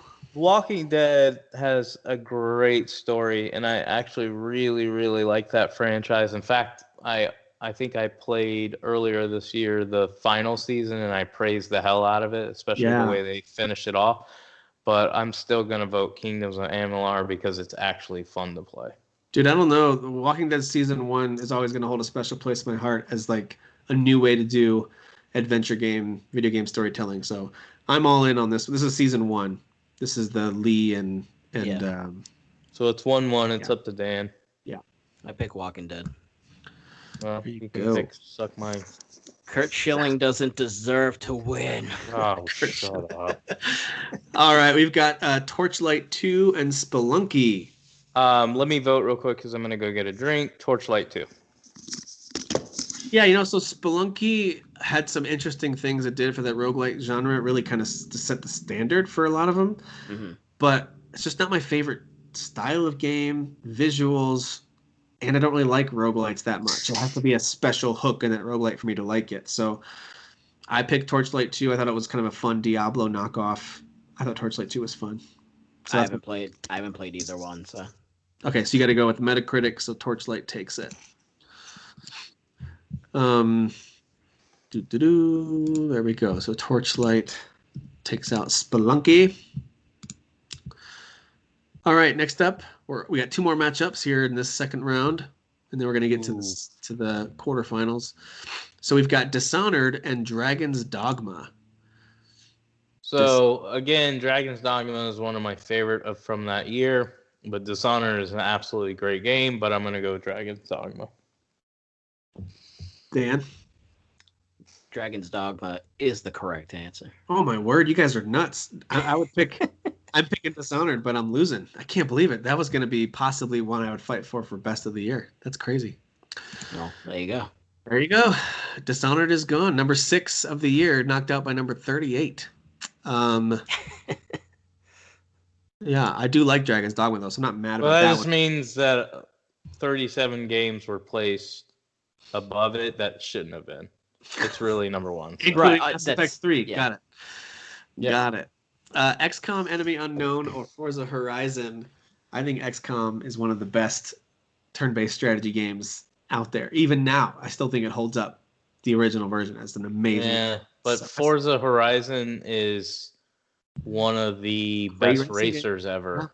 Yep. So I'm going XCOM. What are you picking, Derek? Forza. Dan, you played either of these? I haven't played either one, so. So XCOM wins the tiebreaker as 11th as opposed to 22. Thanks, Games Media, for screwing it up yet again. They got it right. They got it right. No. All right, so we are on to round 3, which is essentially operating as our quarterfinals, I guess. All right, so in round 3, we have the matchup of number 1, Persona 4 Golden, going up against another 4th in the series, known as Halo 4. So this is disappointing because I know Halo 4 is going to lose, but this is, to me, the best Halo. I think Halo 5 plays the best, but Halo 4 is the best Halo, so I'm voting Halo 4. Dan? Oh, Persona. This one's legitimately tough for me, and I want to give a shout out, don't know if he still listens or not, but to my buddy Nate Bacon, who actually sent me a copy of Halo 4 a long time ago when he heard I had never played it, and I played it through. This is probably 2 years ago maybe, and I really do like it a lot. But Persona 4 Golden is just one of those best RPGs ever type things. So that's getting my vote. So when are you guys getting hired on, like, to GameSpot Soon. or IG or something? Soon. Because you guys are definitely, woke gamers. Like, Very seriously. soon. Japan always wins, my friend. Japan always Just be wins. glad that I fought against Persona 5 Royal being nominated this year, because that would have won again. Every category. Even categories it's not nominated for. We're all allowed to make mistakes, all right? It's fine. All right, so next up, we've got number 8 versus number 9. Classic matchup if you ever watch NCAA basketball tournaments. Mark of the Ninja going up against Far Cry 3. Which one would you pick? Mark of the Ninja, Far Cry 3.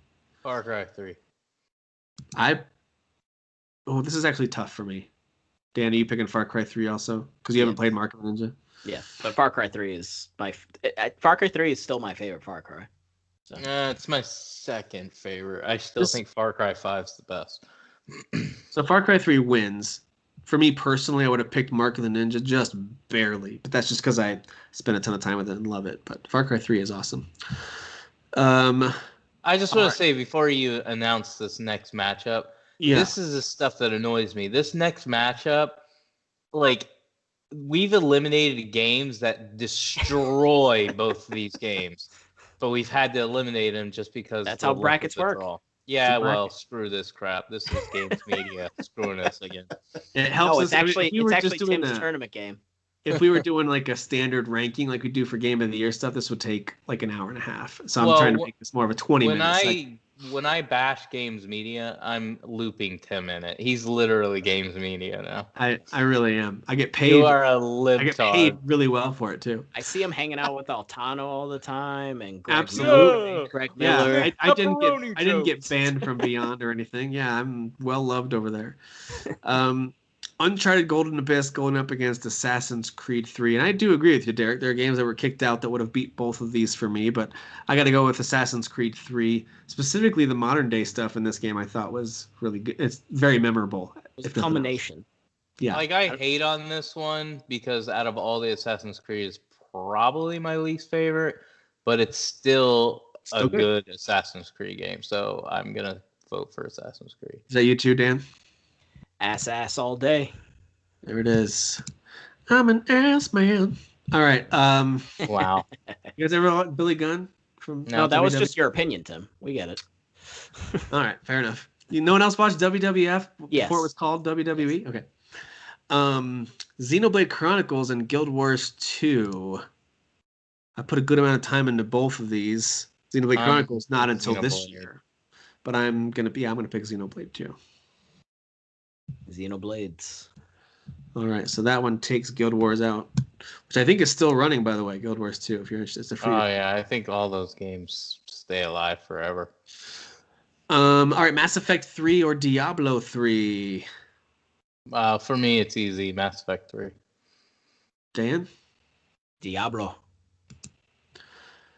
I gotta go with Mass Effect 3. I do like Diablo 3 a lot, but Mass Effect. Well, we're not supposed to like Blizzard anymore, right? Everyone's mad at Blizzard, so. Yeah, because they're racist or something. We're not supposed to like BioWare either. I don't know who I'm allowed to like anymore. All right, but yeah, Mass Effect 3. Although I didn't play it a ton, I ended up watching a lot of YouTube catch-up videos before Andromeda, so I'm very impressed with what they did with that story. Borderlands 2, Resident Evil 6. I hate this. Borderlands 2. I hate this. And I hate everything about this. I'm still gonna pick. I'm gonna pick Resident Evil still. I like that this is like your least favorite Resident Evil, and you've had to vote for it with every matchup. Yeah, pretty much. Actually, I don't know if it's your least favorite or not, but I can tell you don't love it. I'd have to think about it. I don't know. It might actually. Well, it's not my least favorite, but it's probably objectively the worst. Yeah, worse than 5. Yeah, I like 5 way more than 6. Way more. 5 is definitely less horror overall. It's definitely the most actiony out of all the Resident Evils, but. Well, I voted for Borderlands 2 there, so RE6, the Cinderella run is over for the number 42nd game. Somehow it made it that far. Barely made it on the list at all. All right. Walking Dead Telltale series and Torchlight 2. This isn't very close for me. Walking Dead for me on this one. Walking Dead for me. All right. You know what's Walking Dead right now? Torchlight 2. That's what. Torchlight 2 was a fun game. Torchlight 3, I've heard, not so fun. Just came out this fall. Haven't played it, though. Dragon's Dogma going up against XCOM. Dragons. So, Dan, this is another matchup of your favorite genre against not your favorite genre. So I can see you picking Dragon's Dogma here, too, huh? Dragon's Dogma, yeah. Well, that one keeps winning, even though I keep voting against it. I do like it. But I'm picking XCOM here, but I'm getting outvoted. It's all about that Capcom, Timmy. Dragon's Dogma moves on. So far, Dragon's Dogma has knocked off Kid Icarus, Dishonored, and XCOM. You have no idea how high I rate this game. Like, Dragon's Dogma is probably, I'm going to say it's top 3. I just want to say this again for the listeners. Dragon's Dogma has knocked off Dishonored and XCOM for the best game of 2012. And I had nothing to do with either of those. Okay. All right, we are down to 8 games. 8 games left. Here we go. Persona 4 Golden and Far Cry 3. Is the run of the number 1 game over? No, Derek. not as long as Games Media exists. Far Cry 3. Why is it always Games Media? I don't Dance. Even. Persona 4. I'm going to pick Far Cry 3 here. Oof. About time. Just getting swayed by the anti-Games Media. Oh boy. Sometimes it's just a gut feeling, and I just enjoy Far Cry 3 more. I think that's called diarrhea, Tim. You should go to the bathroom. Yeah, I need to go. You guys continue. Yeah. Okay. Assassin's Creed 3 or Xenoblade Chronicles? Not even close. Get it out of here. Xenoblade Chronicles. Agreed. Dan? Yeah, Xenoblade, yeah. All right. Bye-bye. Assassin's Creed 3. I don't know how that one made it that far to me. Yeah. It's all about, 20th ranked isn't bad, but it got lucky with its matchups. Yep. It's all about the matchups. Here we go. This is a big one. This might be the biggest matchup yet, and that's Mass Effect 3 and Borderlands 2. For me, it's Mass Effect 3, but I do love Borderlands 2. I'm picking Borderlands 2 here. Of course you would. I know what Dan's picking. Which one, Tim? Mass Effect 3. That's correct. Yeah. Because I don't think it's Borderlands 2 is too immature for you. I don't think Mass Effect 3 is a bad game. Oh, the ending. No, the ending is so bad. I think they did some cool stuff with the story. I just like Borderlands 2 better. Yeah. Walking Dead, a Telltale series, going up against Dragon's Dogma. Dragon's Dogma. Walking Dead. I'm actually surprised he keeps picking Dragon's Dogma. Dogma. Just keep going. You picked Dragon's Dogma too? Oh yeah, absolutely. Dude, Dragon's Dogma is so but aside from the voice acting in that game, like, because you have your little companion dudes and they like repeat the same crap over and over, and it's actually kind of annoying. That game is just unbelievably excellent. Like the climbing is super cool. Like it is really fun. If they can make a sequel with that, with like some of their, because Capcom has some pretty nice engines, like the Resident Evil games are really nice looking. Like just a really nice looking Dragon's Dogma 2 is just gonna be awesome. The Switch version actually holds up quite well. So if you have the other Switch, reason why I like Dragon's Dogma a lot is, first of all, you create your own character and then you create like a co-op buddy for your character. Right. But then I love the fact, this was my favorite part, that I could play with my friends' characters as well. Like you go into this like little portal and my friend's character would show up and let's say they're like level 95 and my character's a level 30. I could recruit their level 95 character to be on my team and they would obliterate everybody. Like it was just cool that you could interact with other people's characters and they would actually be in your game. Yeah. So, recruiting them, Yep. That's fair. This game has held up very well and been given a lot of love. Like it's grown in its following over the years. How we don't have a Dragon's Dogma 2, I do not understand. I know, but there's a Netflix show out for it. Like there's a lot. I heard it's not very good. I haven't watched it. The dude made DMC5. That's why we haven't seen a Dragon's Dogma 2 yet. So. I think we might see one. I think the rumor was they were creating like a cell phone game or something. Yeah. Or they already launched it. I don't know. I never played it. Whatever it was. Well, it is by far the lowest ranked to make it to the final four, which is Far Cry 3, Xenoblade Chronicles, Mass Effect 3, and Dragon's Dogma. Just want to recap the Cinderella run of Dragon's Dogma real quick. It beat Kid Icarus, which I think is fine, although Kid Icarus was ranked ahead of it. I still think that's a good pick. I like Dragon's Dogma. Then it beat Dishonored, which I think is questionable at best. And then it beat XCOM, which is possibly even more questionable than the Dishonored defeat. I don't know. It's close. And then it beat Walking Dead, which was a lot of places Game of the Year picks. And it was one of my favorites of the year as well. Can't believe it beat that. Like this fellow over here talking about games media, they told you to like. They told me to like it.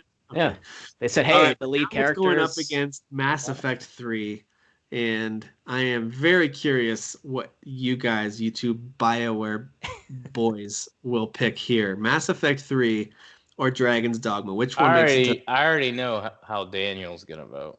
Sure. What about you? I have to go Mass Effect 3. Ooh, yeah. All right. Well, see you later, Dragon's Dogma. I picked Dragon's Dogma, but. Well, I'm picking Mass Effect 3 because this is crazy. All right. Isn't voting fun and not fraudulent? Well, we can actually track our votes. This is about as fair as it gets. Sure. Although I do think Jeff Woodman is trying to mail in his votes right now as we do this show. So I don't really trust our results. Yeah, there's someone parking their RV outside our counting booth. Yeah. All right. Far Cry 3 or Xenoblade Chronicles? I'm going with Xenoblade. I think it's one of the best RPGs ever made. What do you think, Dan? Yeah, I mean, we wrongfully got rid of Persona, so I mean, it's got to be Xenoblade. So. Yeah, I'm Xenoblade. Xenoblade is actually a good game. Persona 4 is an amazing game. I mean, all right. It's so amazing. I know you were familiar with the word good. High school characters. I thought the only G word you knew was garbage or trash. Well, actually, you say trash. Never mind. All right, so before we pick our champion between Xenoblade and Mass Effect 3, what about third place? Do we want to go Far Cry 3 or Dragon's Dogma for third place? How about Double D's, baby? Double D's! Yeah, Motorboat it. I'd pick Far Cry 3 here. Of course you would. Motorboat that W for Double D's. Dan? Yeah, what my boy said over there with the D's. All right, so Dragon's Dogma takes third place.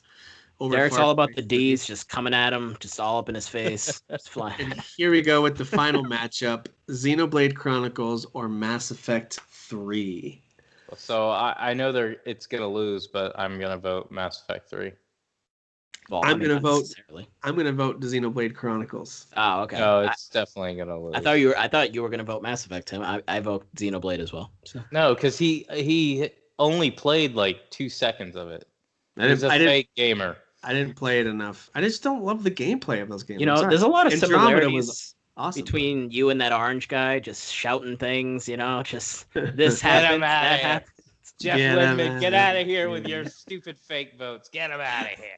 So there we go. Based on the bracket matchups, which I realize are annoying and unfair, but hey, thankfully we got through that entire bracket, 44 games in 30 minutes. Being serious for once, there is clearly voter fraud. Like Mass Effect 3 should have won. There's voter fraud. This is voter fraud. I mean, it depends on what you right here. Voter fraud, but... I don't think anyone knows what voter fraud means anymore. All right. Xenoblade. I think it's a bunch of white people thinking that unless you're white, you shouldn't be allowed to vote, or then it's fraudulent. So there you go. There's the final results. First place, Xenoblade. Second place, Mass Effect 3. And third place, Dragon's Dogma. I'm 100% okay with all three of those. I would switch Mass Effect. Actually, I would move Dragon's Dogma to number 2 too, but I still think those are three worthy games. I haven't taken time to really rank mine for this year. I was just looking at the matchups one at a time, but I think for me, stuff like Walking Dead and Dishonored and XCOM would be in my top 5. I don't know what would be number 1. Borderlands 2 is up there. I think I would have Twisted Metal up high. I would have Borderlands 2 up higher. Resident Evil Revelations up higher. So I have 2012 is like a big year for me. It's a good year. Yeah. Yeah. Dan, what about you? What are some of your favorites, regardless of ranking, unless you know exactly what your rank Halo is? 4 too. Pour one out for Gravity Rush. Gravity Rush, yep. And Golden, Persona 4 Golden. Okay. So, yeah, I'd say those two were missing. Final Fantasy 13 2 was fun, like combat-wise. I actually enjoyed it. Just the story is just so all over the place. You introduce time traveling stuff into like this middle game, which who knows if it was even meant to actually be a trilogy from the beginning or not, because then they turned it into a trilogy of games. But yeah, it's just the story is just all over the place. So. Yep. Well, cool. Yeah, 2012 was a big year. That was a good one. And I think it was probably, if we continue on this series, if we decide to rank 2013, 2014, those had some good games, but it's not until, in my opinion, we get to years like 2015 that it gets a lot tougher. That's actually the first year that Derek and I ranked our favorite games of the year. Early in 2016, we did our favorites from 2015. Stuff like Bloodborne and Witcher 3 and Rocket League all came out in 2015, which is crazy. That's 6 years ago that stuff came out. Can I just real quick mention with Rocket League? I don't know if you guys have like played it more recently. I don't know if because it's gone free to play, there's just way more people in there now, but like people are super annoying when the past few matches that I've been playing, people are just flying all over the place and no one's being a team player. Everyone's just flying towards the ball, just running. What level do you play at? I mean, I always just play exhibition. I don't do like ranked or anything. Oh, you gotta play ranked. I mean, I don't want to. I don't want to. I mean, if you want to play with decent players, you got to play ranked. So I play at Platinum 2. Sometimes I drop to 1. I know the mature thing to say is I drop to 1 because I play poorly, but I'm not mature. So I drop to 1 and I get stuck with shit teammates. All I'm saying is like people understand the basic concept of a team sport, right? So like clearly if I'm in front of you, players have gotten bad even on platinum level. Okay, well, like there are more players that I'm like, dude, I'll be playing during the day and I'll be like, are you home from school? Like what am I playing with right now? Like I'll get mad and I'll start talking to myself out loud like, what are you doing? Well, it's like any team-based online game. Even Call of Duty games can be this way, where people are more concerned about their personal stats than they are about the overall. But with Call of Duty, like you're running around and you're shooting people, and it's fine. Like it's a fast game. You're gonna get shot unless you're just really really good. But like with Rocket League, it's basically soccer with a little RC car. Like you have to work together if you want to score goals. Like you can't just be one person. That's why I like it over like shooters, because shooters most of the time it's not really team based. Yeah, two of my sons, Thad and Kale, they're playing Rocket League a lot these days, and they're really enjoying it. I think with it going to free to play, there's some stuff that I don't like about it, but I also can't fault Psyonix for choosing to go this way after 5+ years on the market. It makes sense. I just figured because obviously free to play, literally now anyone can play. Well, it's because Epic more people are playing or whatever. But like people clearly are just hopping in, and like I can tell they're good because like they can do the aerial stuff, and it's like to me that's kind of like the high bar is if you can do all the fancy aerial stuff, but like just everyone's just flying at the ball. It's like Jesus Christ, I'm in front of you. I'm clearly going for the ball. Like what are you doing? Yeah, the folks who can air dribble and then take a shot. Yeah, that's where I'm kind of like, all right, you're way better than me. I'm out here. Yep, pretty much. So, all right, well, that will do it for us for this week. Next week, we've got a couple guests joining us, and we'll dive into part 1 of 3 of our Game of the Year debate. So make sure you tune in for that, especially if you voted. You want to listen to see if your name gets drawn, because if you don't claim it within that week that your name is drawn, going to redraw somebody else. In case anyone's wondering who's going to be joining us, it's Trump. Trump's going to be joining us. Yeah, well, he's got nothing else to do. Yeah, it's Donald. He might be getting impeached from the White House, but he's more than welcome on our show. We're actually going to get together, the 3 of us. We're going to Camp David. We're going to record with Trump. So yep. He's a big gamer. I don't know if you guys knew that. Well, he definitely votes better than you guys, so I'll definitely like he loves, you know what's funny is though, he loves Journey. It made him cry. So yeah, he's very emotional. Get him out of here. I got feelings. I know feelings better than you know feelings. He's very emotional. All right, that does it for us this week. We'll see you guys next time. Peace.